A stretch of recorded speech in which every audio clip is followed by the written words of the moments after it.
Hi, welcome back. Today's video is going to be a little bit different. It's been a video that I have been debating on for a while of putting on the internet. This video is strictly for my mother, and I'm assuming for your interest in the subject matter that I'm going to be talking about. I'm sorry if this video offends you, but know that nobody knows who my mother is. Nobody except my family. And my family already knows the things that has happened in my life, so it's nothing new. So if you think that I'm coming on social media and I'm degrading my mom or embarrassing my mom or anything like that, you don't have to worry because nobody knows her. Since living in this area, I have not been around much with her at all. None of my friends know her, which I don't have the friends I used to have. Nobody knows her. Nobody even knows her name. So, with that being said, here we go. Hey Mom, I know you watch my videos because it is told to me that you do so. It is also told to me that you religiously watch my videos. That doesn't bother me, not at all. You've always been curious about the things going on in my life. Maybe, hopefully, you thought that you could put me down in some way or another. You're actually probably going around telling the Womacs lies about me, just like you had to Geneva. Nobody knows Geneva either. All these names and people I'm going to mention in this video, nobody knows who they are. There's no connection whatsoever. So Geneva had told me things that you said about me that were lies. And the woman whose child broke your daybed and then went to court with you, and her saying that you were scared of me, that was another one. Really shocked me that you said that. But now that I look back, it shouldn't surprise me at all. When I met my children's father, it was said in the beginning of our relationship that I would go in her house and steal things, and she would bolt her front door. And one day, my kid's father and I just happened to drive down, and she wasn't at home. I jumped out and looked on her door, and sure enough, it was bolted. It was bolted locked. And I'm like, where does she get these ideas? I've never in my life have stolen from this mother whatsoever. There's other things, Mom, that I just can't pull up right now. Sometimes I just can't think straight when I get on this camera. But I want to say that as far back as I can remember, which is 5 years old, that you knew that your then boyfriend, future husband, had done things to me he shouldn't be doing, among other things. And I told you the very first time he'd done something, and you believed him over me. And then as time went on, from 5 to almost 12 years old, you allowed him to beat me, verbally and mentally abuse me, and another type of abuse that I can't say on this channel. You let it reoccur and reoccur, knowing by this time that I was telling you the truth. Aunt Linda even knew. And nobody knows her either. My mom kind of kept me separate from her family, and now I kind of know why. So I went through all kinds of abuse and have witnessed abuse done to her and her animals. And she finally left him because he threatened to unalive her to do certain things to me. Then it took her 6 days to leave. She claimed during this relationship that she did not know that there was a way out. But she left him a lot. Got her own house, went to the man that was supposed to have been my biological dad, that she lied to me for 42 years, saying he was my biological dad and he's not. She would call him, let me back up, you would call him and get money every time you decided to leave your boyfriends and husbands, but you turn around and go back. So this first husband, Don, nobody knows him. You left him so many times and you ended up going back knowing the things that he'd done to me. My sister had even mentioned things that I didn't even know about. He made us scrub the kitchen floor with washcloths on our hands and knees, and I was so young that I don't remember that. I don't remember that. I mean, that's horrible. You allowed this man to do all kinds of things. And then my sister left. My sister left to go live with her biological father, the man who was supposed to have been my biological father. She left because she couldn't tolerate it, although she wasn't abused like I was. She was abused, but not close to what I was. So she finally leaves him, or I should say, you finally leave him. And lo and behold, not even 4 months later, you met another man. And I remember having an extreme panic attack. I have not healed yet over the situation that we just left from. And you told me the very first day I met him, and you only knew him a week. The very first day I met him, you said we're moving to another city, which would have been our third city. Second or third school that I've been to since you left my first stepdad. I cried. I was falling apart. It had nothing to do with you and being in a relationship. It had everything to do with you being in a relationship too soon. And that I have not healed mentally, physically, in any way, shape, or form from that bad relationship that you made or had. So I'm falling apart, and this new man, Jim, nobody knows him either. Jim pulls me outside and he tells me, cry all you want, because with or without you, your mom is coming with me. And I looked at him and my first thought was, oh God, not again. I'm not even 12 yet. I'm almost 12. But I'm not, I haven't even turned 12 yet. And here I am thinking, oh my God, not again. Now keep in mind, in the first relationship, I was my own protector. I verbally had to take up for myself, which still got me in trouble. I didn't backtalk. I would ask him, why was he doing these things? And stop, and please stop. And I was going to tell my mom and things like that. I was my own protector. My mom never stood up for me. Not once. Not once. So she meets this new guy. We end up moving. I had to quit that school, moved to a new city far away, started a new school. And a lot of things happened that I don't remember. Now, I remember a lot of my childhood, but in this time frame, she told me I'd done a lot of things, and I don't remember. All I remember is I was traumatized because this new man, Jim,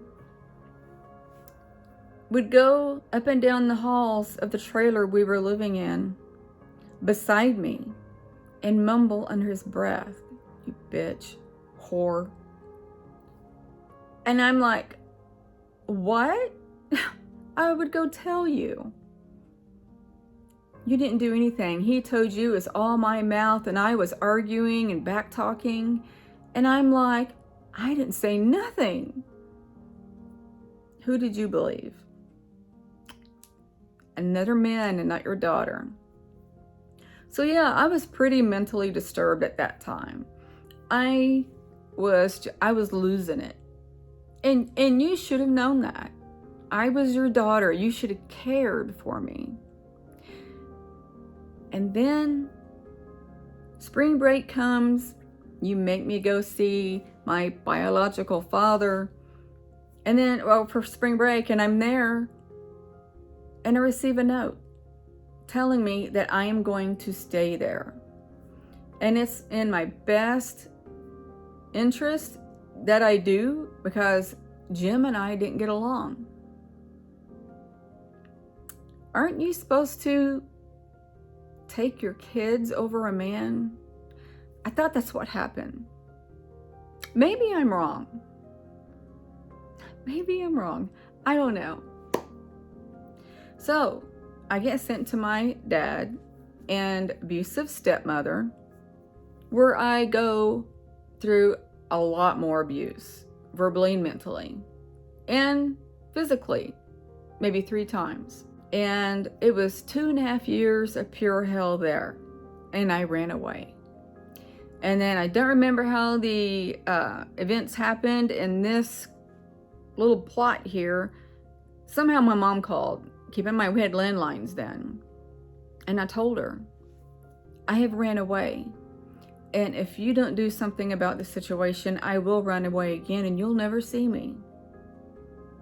So she tells Jim. He worked on airport runways, so he traveled all over the place. So she said, you need to quit your job. We're going to move to his family's city. I'm going to come to them and I'm going to stay with them. And I did. I was 14. 14 to 17. Isn't that funny how I remember these ages and timelines? Because they really kind of scarred me. 14 to 17, pure hell. This man at one point literally picked me up by my throat and choked me for about 5 seconds, threw me on my bed where I had carnival glass mirrors that broke, and I ended up slicing my wrist because my mom wouldn't listen to me, and she would call me stupid and sick in the head, all kinds of crap. Not, Jim, don't you lay a hand on my daughter. It was me trying to take my life for the first time because of the situation that I was in. I had nobody to love me, care for me, or take care of me. I couldn't leave my house but twice during the week for 1 to 2 hours. I had to pick those days and stick with them. One day a weekend for 3 hours. I had to choose that day and stick with it. 2 phone calls in, 1 phone call out a day, 5 minutes each. And if I went over, I got grounded. He would sit in a chair beside me. And if I went over, I got grounded. So at some point again, I ended up cutting my wrist again. Jim's son told Mom, told you what I did. I was at my friend's at that time. You pulled up like an insane moron, screaming at me in front of everybody, looked at my wrist, called me stupid and sick in the head. You never knew that was a cry for help. I was trying to get your attention to help me. You never did. Never did. At 16, I overdosed because of you. And I was really and truly going to do it. I took every pill in the house, narcotics, aspirin, Tylenol. I took liquids in the house. I took a lot of medication. I had a near-death experience, and you know this. And what did you do? You put me in a psych ward for 2 weeks. Then you had to come and talk to the therapist with me. He happened to side with me. You jumped up, slammed your fist on his desk, and said that he was crazy. And I walked out. I knew your pattern. You were there to protect me. You were there to put me down in every way that you could. I remember as a little girl, you would slap my face so hard you would cut my eye. You talked me into stealing a coat so I could have a coat for winter. I went into the store not knowing that it was illegal, I was a young kid. I was younger than a teenage child. I go in and put this coat on and walk out with it. My mom even left gym several times. You left gym several times. Still calling my dad for money to leave him. You'd go back. Not once again did you think about me. Not once. You went back to both of these men because you refused to work. And how do I know that? How did I figure that out? Because when you left gym, I was 17 and I had to work to support us because you wouldn't. You worked at I think it was a bar or breakfast place. I can't remember. But you were backing out and this milk truck hits you. And you faked for years to everybody that you were injured, you couldn't work. And you did not work. But you would sure lug around these huge, enormous plant dirt bags like a man. You would get post hoe diggers and do post hoes in your yard like a man. You would pull up weeds that were really strong in the ground. You worked like a man around your house. My kid's dad knows that. He's seen you do it. We were just talking about it the other day. Now, I wouldn't have things to do with you throughout the years a couple of times because of the things that you did, but I felt bad for you. And then after my kids were born, you met the Womacs, my oldest daughter's ex-boyfriend. And you lied to them about me too. How do I know this? Do you remember me telling you that I heard you on my pet cam talking to them, saying lies about me? You told them that I pushed you. I just found out I had a heart condition. There was something wrong with my heart. And I told you, quit screaming at me. I don't want to fight with you. You would not leave the doorway. I was having chest pain. I grabbed you by your shoulders gently and guided you out of the doorway where I can shut the door so you would stop screaming at me. But you told them that I hit you and pushed you. It doesn't matter the amount of abuse that you put me through, but you're an old lady, and I would never treat you that way. Never have. When I was 17, I will admit this, when I was 17, you slapped my face for the last time because I had moved out and I was wanting to get some clothes. You wouldn't let me get them, and you slapped my face. And I remember thinking, that's the last time you're ever going to slap me, and I slapped you back. That's the only time I laid my hands on you. The only time. You never hit me again.